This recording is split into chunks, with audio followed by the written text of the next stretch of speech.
So I'm going to show you how to install apps from the Vitron App Store on your Vitron Smart TV. So from the home screen, you want to look for the Vitron App Store. If you can find it, then just go to the home item, and then under home, you can either go to favorite apps or you can go to my apps where you'll see all your apps, and then you should see your app store. This is the Google Play Store, and then at the bottom there you have the Vitron App Store.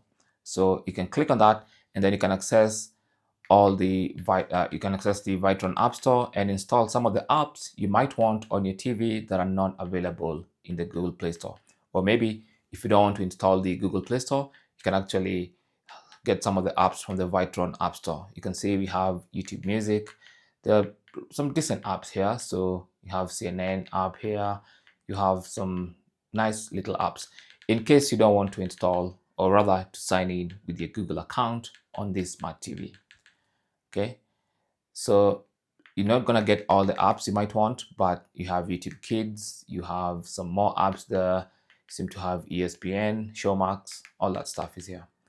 Anyway, thanks for watching and good luck.